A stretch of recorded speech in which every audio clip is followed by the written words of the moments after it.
सभी बच्चों का हमारे नेक्स्ट वीडियो में फिर से स्वागत है। कल हमने अपने सब्जेक्ट से रिलेटेड पहला वीडियो डाला था। पहला एक्सपीरियंस होने के कारण उसमें कुछ बनाने में टेक्निकल इशू हो सकते हैं, जो कि धीरे धीरे इम्प्रूव होते जाएंगे। उम्मीद करता हूं कि आप लोगों को वीडियो पसंद आया होगा और आपने लाइक और सब्सक्राइब अवश्य किया होगा। तो उसी वीडियो से संबंधित आज हमारा सेकंड वीडियो है उसी टॉपिक पर। कल हमने आपको रिप्रोडक्शन के चैप्टर के बारे में बताया था कुछ।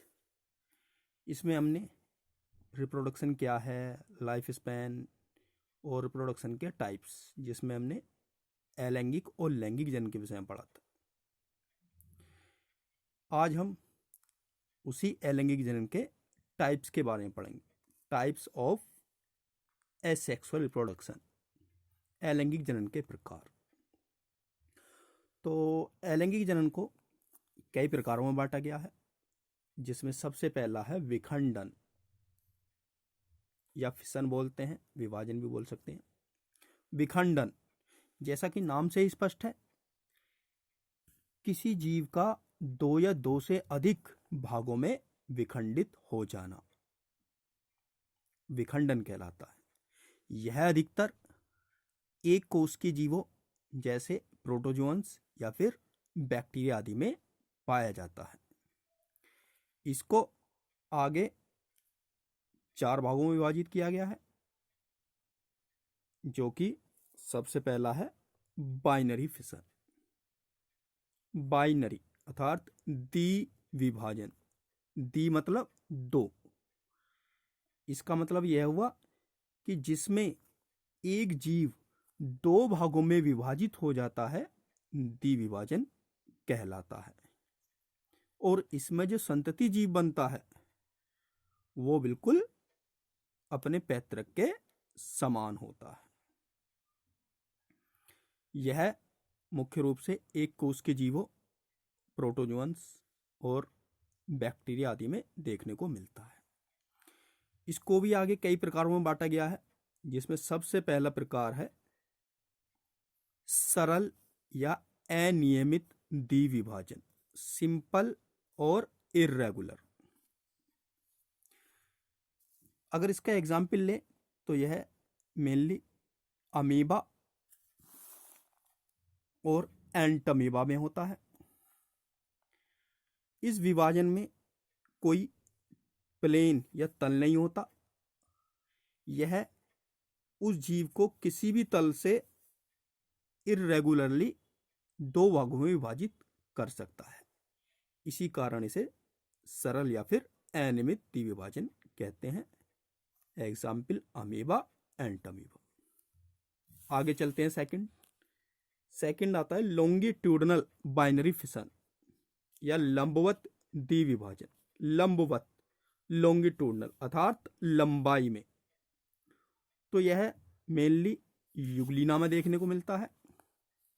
हम इसमें देखेंगे जो युगलिना है वो लंबाई में 2 बराबर भागों में विभाजित होकर 2 नए छोटे युगलिना का निर्माण करता है, जो कि बाद में वृद्धि विकास करके नए संतति के रूप में विकसित हो जाते हैं।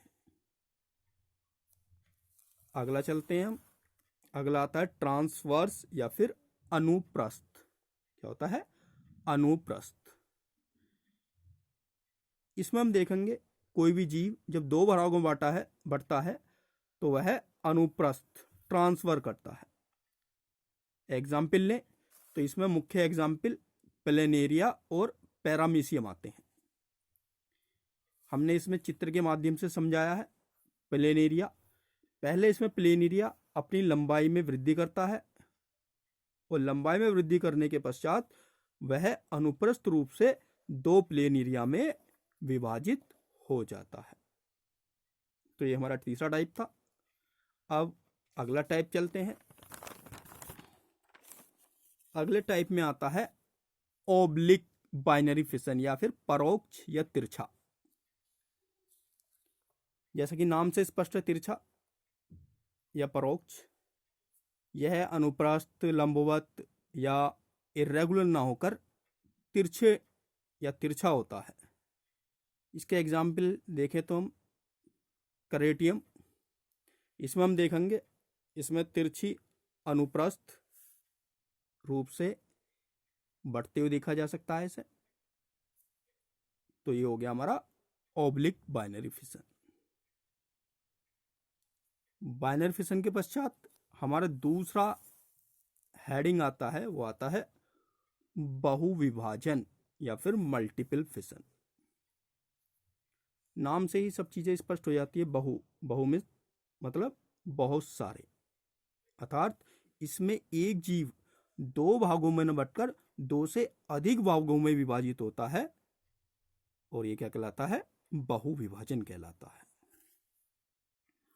इसके एग्जाम्पल के रूप में हम अमीबा और प्लाज्मोडियम में इसकी स्टडी करेंगे। तो पहला है multiple fission in amoeba, amoeba में बहुविभाजन।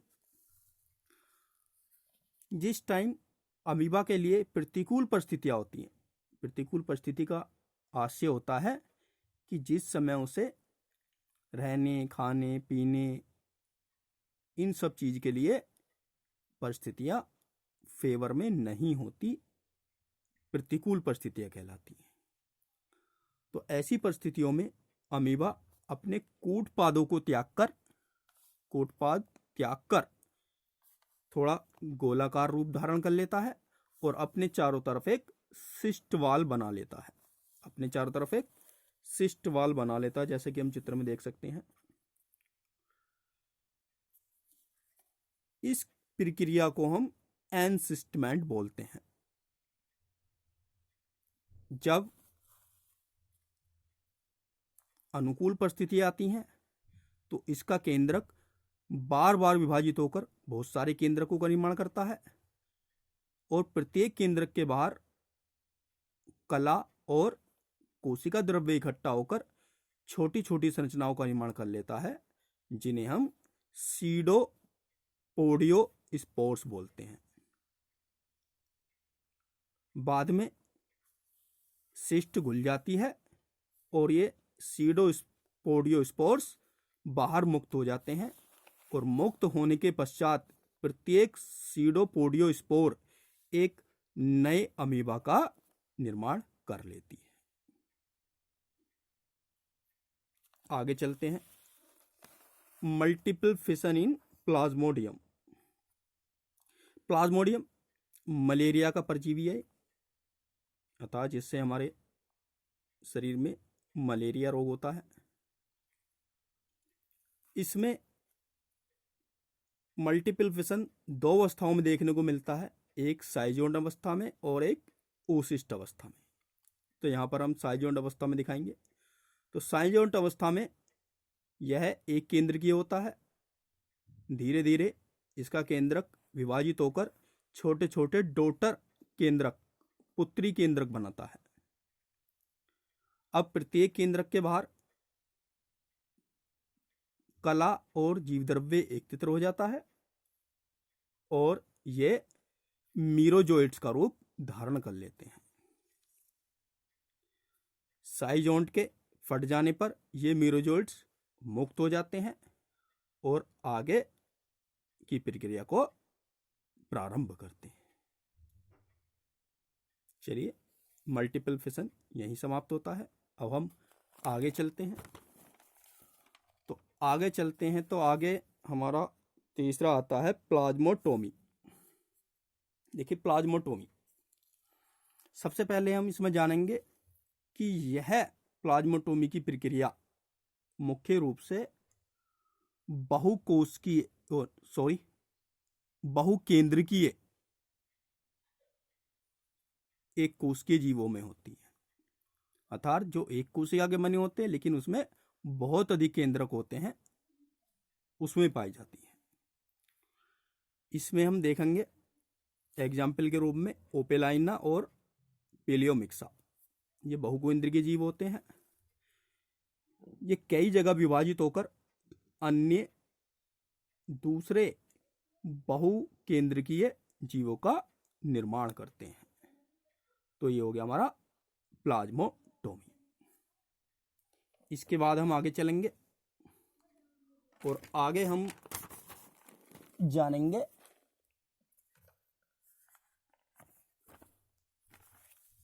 बडिंग, मुकुलन के बारे में। तो देखिए, पहला था विखंडन और दूसरा है बडिंग। तो बडिंग में हम देखेंगे, जैसा कि सभी बच्चों ने पढ़ा होगा पहले, कि इसमें किसी जीव से बाहरी या आंतरिक रूप से एक उभार या कलिका के समान संरचना उभर आती है, जो कि धीरे धीरे बड़ी होकर मुख्य जीव से पृथक हो जाती है और एक नए जीव का निर्माण करती है। इसी को हम मुकुलन कहते हैं। तो मुकुलन में हम देखेंगे बडिंग इन ईस्ट। यह ईस्ट कोशिका है। इसमें एक छोटी उभार के समान संरचना निकलती है। इसके केंद्रक विभाजित होकर इस कोशिका के अंदर या बड के अंदर पहुंचते रहते हैं और बाद में पूर्ण रूप से पृथक हो जाते हैं। बाद में यह बड मुख्य ईस्ट कोशिका से पृथक होकर एक नई ईस्ट कोशिका का निर्माण कर लेती है। इसी प्रकार से बडिंग इन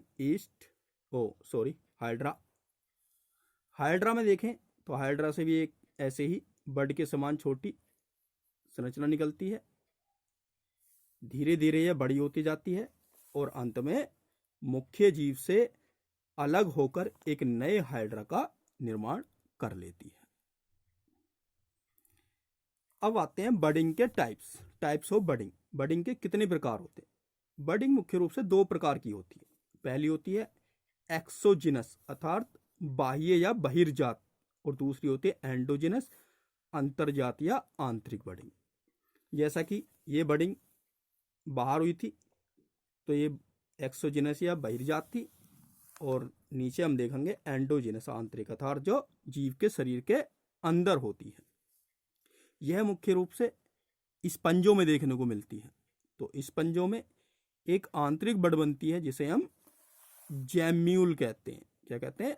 जैम्यूल कहते हैं। इस जैम्यूल का स्ट्रक्चर देखने पर यह कुछ इस तरीके से गोलाकार दिखाई देता है, जिसमें ऊपर की तरफ एक माइक्रोपाइल छिद्र होता है, बीच में एक कोशिकाओं का ठोस स्ट्रक्चर होता है जो कि आर्कियोसाइट सेल्स का बना होता है। इसके ऊपर स्पिक्यूल्स जो कि कंटक होते हैं वो पाए जाते हैं, और इसकी बाह्य भित्ति आउटर मेम्ब्रेन तथा आंतरिक भित्ति इनर मेम्ब्रेन कहलाती है। तो ये जैम्यूल है जो कि स्पंजों में देखने को मिलता है।